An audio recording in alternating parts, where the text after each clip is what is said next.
Hey y'all, happy Tuesday. I hope you guys Tuesday is coming along fine. You guys know on Tuesday I like to bring a word, okay? So today I'm going to read out of Jeremiah, which is after Isaiah. Of course, you guys know I'm done with Isaiah. Like I said, I got to do a new covenant for you guys. It's going to take a little time. But Jeremiah also got something to do with the new covenant. So as I'm learning, like, woo, Jeremiah and Isaiah kind of go together too in its own little way.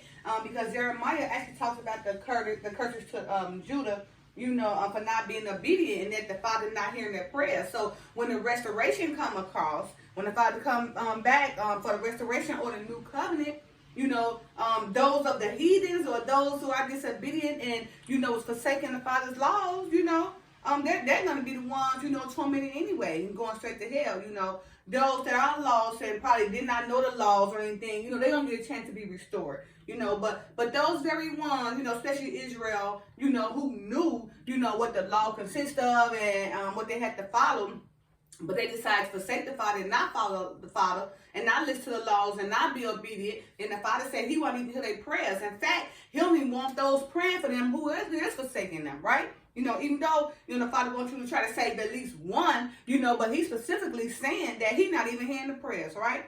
Of some of these, Judah or Israel, who is disobedient to him, of the covenant, why he's not listening to the prayers.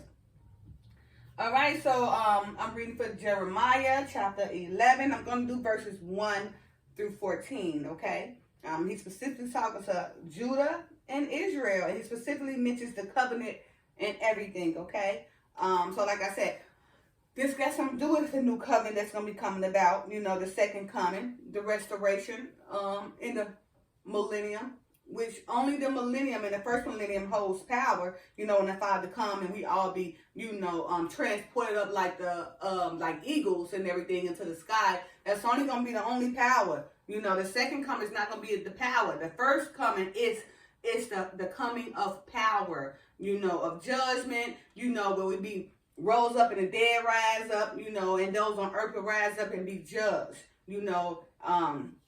but the second, that's on the millennium. But once that take place, those that have not been taken up, that's been left, them the ones that's going to be wary of all the evil that's been going on in the world, on the earth. It's really going to be evil, right? The people going to be wary of everything that's going on. Then you're going to be given the opportunity to become saved, but you missed that first calling, the first power where you be just taken up. That second time, you're going to be going through all type of turmoil. You think you ain't got to endure to the end now. It's going to be even more harder to endure to the end because it's going to be great challenges and trials and tribulation. It's going to be such evil on the earth because that first power is going to be taken away. Now, when you out there left, when the Father do come back for the second time, you're going to have to endure a lot. Even that form to be saved, right? Because you missed that first calling or that first power.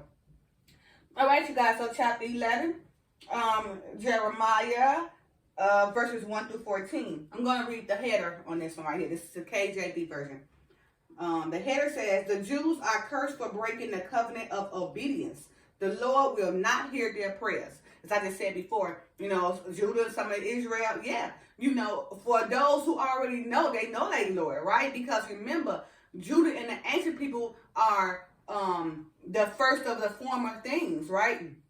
So they already knew, about the laws and commandments, and they knew what God could do for them, but they decided, to forbid the laws or forsake the laws and commandments to go follow the heathen and decided to follow out the foreigners, which caused, for this Father has so much wrath against them and, and to put these curses upon them. Verse 1. The word that came to Jeremiah from the Lord saying, and this is Jeremiah.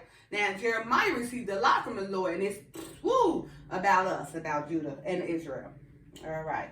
The word that came to Jeremiah from the Lord saying, hear ye the words of this covenant, and speak unto the men of Judah and to the inhabitants of Jerusalem, and say thou unto them, thus said the Lord God of Israel, cursed be the man that obeyed not the words of this covenant, which I commanded your fathers in the day that I brought them forth out of the land of Egypt, from the iron furnace, saying, obey my voice and do them, according to all which I command you.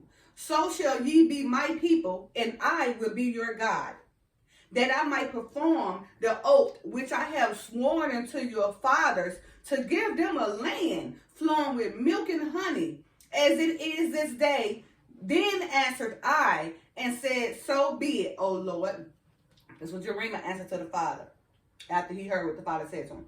Then the Lord said unto me, then the Lord said to Jeremiah, then the Lord said unto Jeremiah, proclaim all these words in the cities of Judah and in the streets of Jerusalem, saying, hear ye the words of this covenant and do them.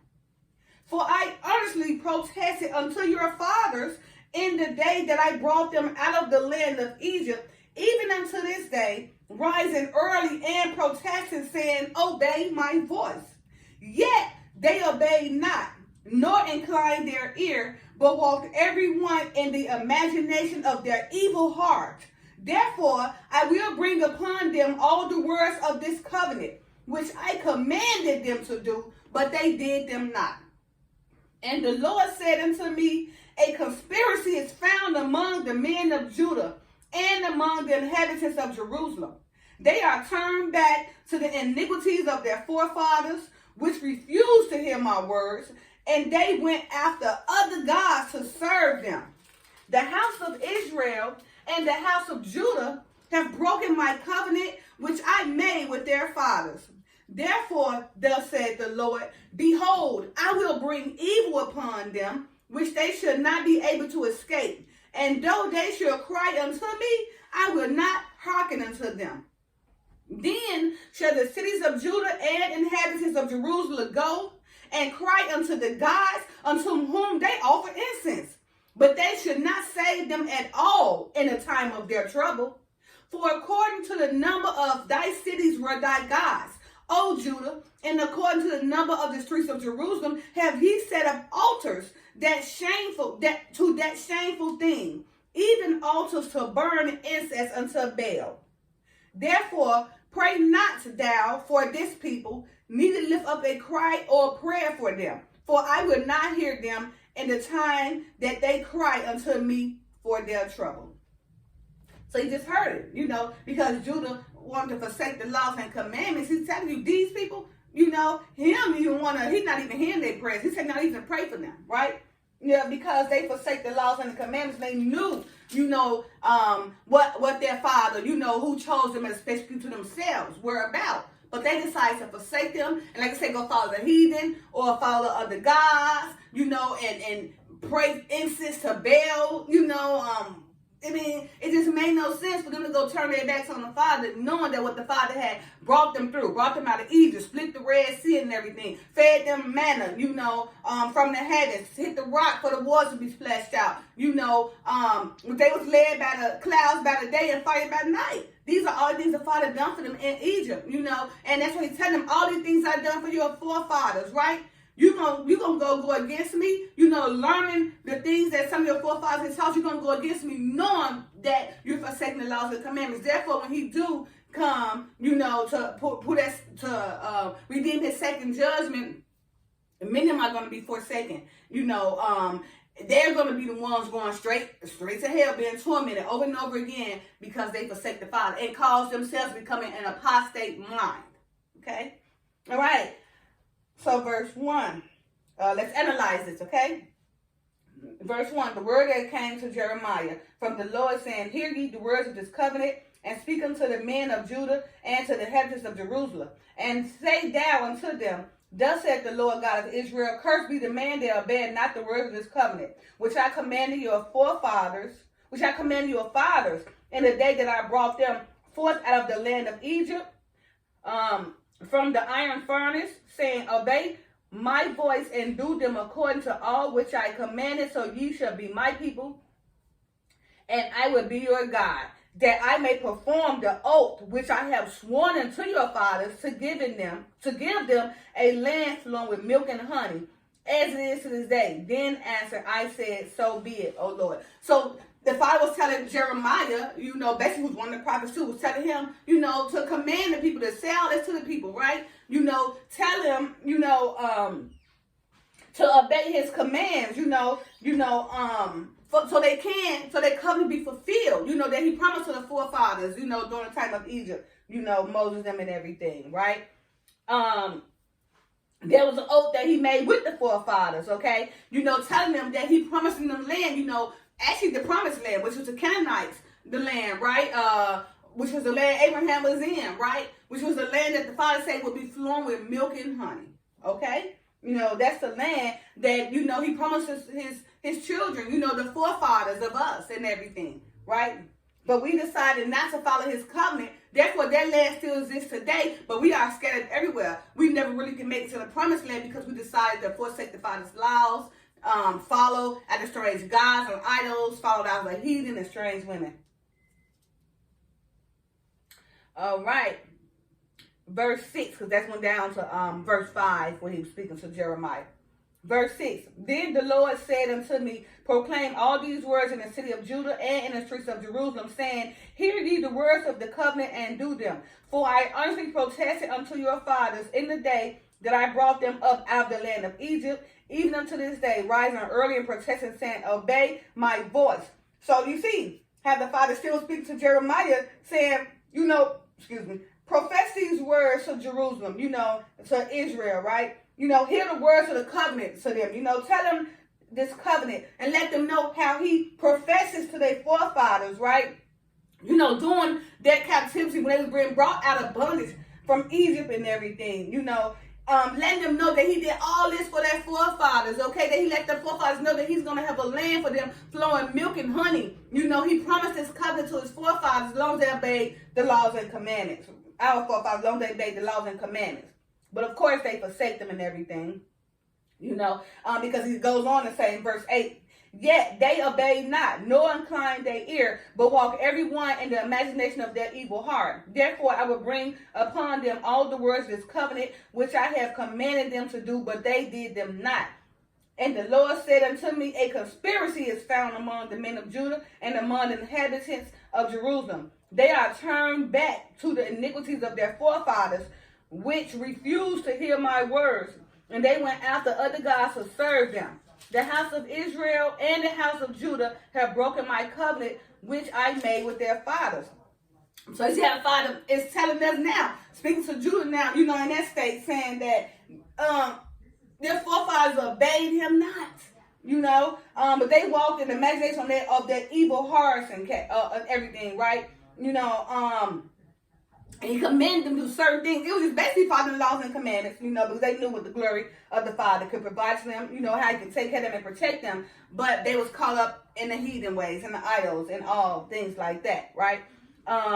So, because they decided to forsake the laws and commandments, the Father wanted to bring this covenant. So this is another covenant. Remember the other covenant was, for the people, to be brought in the land where it's flowing milk and honey. And that's if they was, following the laws and commandments.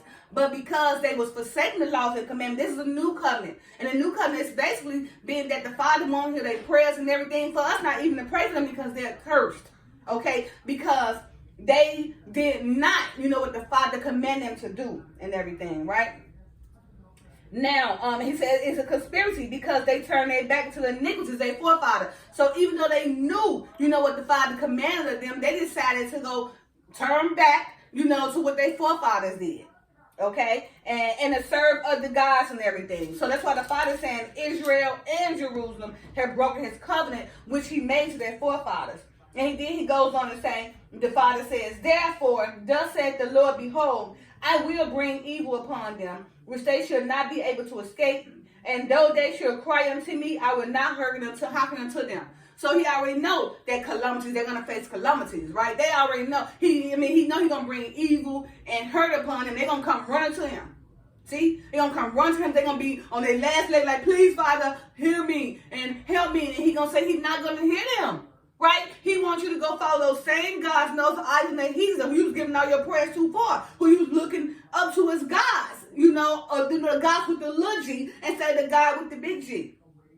You know, so he's telling you in your time of trouble, don't come to him now, you know, because you forsake the laws. You know, he made this covenant, he had this land for you, you know, but your forefathers and us, you know, Judah and Israel still forsaking his laws, right? Still following gods, other gods and idols and the heathen, still going out mixing and watering down our seed, you know, mixing up with all these nations, okay, and not keeping us pure. You know, that matter too, he wants us to stay pure, at least within the 12 tribes. Okay, then the Father goes on to say, then shall the cities of Judah and the inhabitants of Jerusalem go and cry unto the gods, unto whom they offer incense, but they should not save them at all in a time of their trouble. You see? So when they come, when the Father brings all these curses and all this pain, all this hurt upon them, they're going to try to go to them same gods that can't even help them. So those same gods, you know, that they was crying unto, you know, burning incense into and everything, praising other gods, they gonna notice that them same gods, when and during the time of their trouble, can't save them, right? And the Father then, you know, rejected them. So now they rejected by the real God, who is their Father, and then they also those false gods, those woods and stones, those idols, can't save them at all. There's nothing about them. They're just stationary. They do nothing. Wood and stone. Because remember, our God is spirit. Yes, he can spiritually help us and save us. But if you got these idols and gods that are made of wood and stone and humans and celebrities with gold and silver, what can they do for you? That's stationary. They can't do nothing because it's made by the hands of man. All right, verse 13. For according to the number of thy cities were thy gods, O Judah, and according to the number of the streets of Jerusalem, have ye set up altars to that shameful thing, even altars to burn incense unto Baal. So you see, oh, you know, Jerusalem, okay, the inhabitants of Jerusalem was Judah, you know, and Israel, of course, as a whole, you know. But he's just saying all those cities, you know, they had set up on a different God. So all those cities, you know, they had let the people, you know, allow to praise other gods and heathens and everything, right? And also, they had set up altars to Baal, you know, throughout the city, so the people can burn incense and pray to other gods throughout the inhabitants of Jerusalem, throughout the cities of Judah, okay? They had all these gods because the city was so big. You know, they had all these gods throughout the cities according to the number of the streets in Jerusalem. And they set up altars, you know, which is a shameful thing to the Father, you know, to burn incense unto Baal. Remember? Jezebel and Ahab. So the Father is mad, okay? Because, you know, Judah was so huge and they decided to have all these gods, you know, and all these altars set up to Baal, worshiping the devil and sacrificing their kids and putting them through the fire and all this. What's that? Witchcraft and necromancy, everything. And verse 14, final verse. Therefore, pray not thou for this people, neither lift up a cry or a prayer for them. For I will not hear them in the time that they cry unto me for their trouble. So the Father is telling me, don't even pray for y'all. He didn't listen anyway, right? So if you want to continue to forsake this law, he's telling me, don't pray because you cursed. So shoot, when I pray, I just got to pray for that lost sheep. Now he's telling me right now to let y'all go. Don't pray for none of that. You know, don't even lift up a prayer or a cry for them. You know, because he's not here for them and during their trouble because they decided to forsake the laws of the Father, be disobedient, follow other laws, and follow other gods and other idols and everything, right? So, you know, hey, I know we're supposed to pray for all, but he's specifically telling us, you know, for this new covenant will bring, you know, curses upon them if they forsake the laws, right? So, and basically the new covenant still being with no sacrifice, he real sacrifices. Now he's want you to obey the laws and the commandments, which is in the Bible. All right. So, like I said, hey, you can't make this thing happen overnight. This is a progressive walk, right? So the Father wants you to observe. You know, try to observe and practice. You know, take it one day at a time. Just come to him. You know, put your feet in there. You know, he's open to you if you're ready to come towards him in spirit and truth. If you're ready to repent. If you're ready to try. You know, like I said, it's not going to happen overnight. You know, it takes time. But you got to prepare yourself, you know, for a new mind. Renewing your mind. You know, not being caught up in all these worldly things that's going on. Because as you guys see, the world has evolved to a negative status, and the harvest is being separated for the wheat. Pay attention to that. Because if you guys see now, you know what the Bible said, men would be lovers of, unnatural stuff and everything, right? It's in our face, black and white is in our face, right? So now it's to the point where you must endure to the end. So can you endure to the end or can you not? Because endure to the end is in place now, right? If I say you must endure to the end, long suffering, all that. Okay, so now it's to the point where we got to suffer and deal with all this stuff and endure and stay away, and it's not easy. And separate, and it's not easy. But if you want to keep the same mind and not be confounded and not be of confusion, because the Father is not the author of confusion. All this confusion going on, that is of the devil. Remember, the Father said he is not the author of confusion, and the whole world is of confusion. Remember, and the whole world was given to the devil. See? So the whole world right now is given to the devil, and it's under confusion. And the Father said, don't be worldly, separate yourself. So the time is now. You have to separate yourself or you're going to be drawn in. Also, he said that you have to be stern sometimes.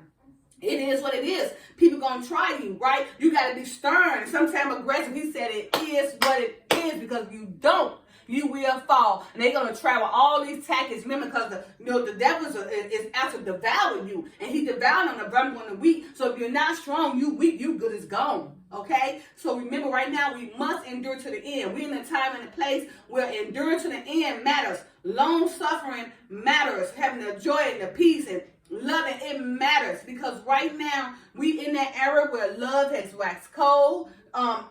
Evil only continuously happens. The world is in a bunch of confusion. So many people dead, but they still walking. Okay? So make sure you keep yourself separated, keep your mind sane, and keep your mind clear. Because you cannot combat the vows of this world if you in everybody's life, if you nosy, run around, being in everybody's business and not worry about your own life and trying to stay focused on you. So you can know what move you need to make when it's time to get in survival mode, okay? Keep your mind clear, lay back, stay humble, and have a lowly heart, all right? All right, you guys.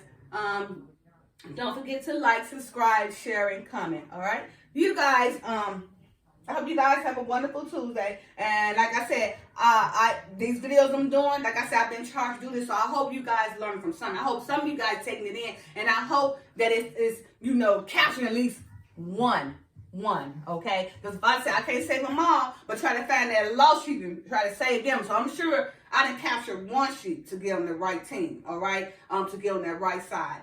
All right, you guys. Again, hey, enjoy this wonderful Tuesday. It's a great day here in this sunny California. Anyway, don't forget to like, subscribe, share, and comment. Bye now.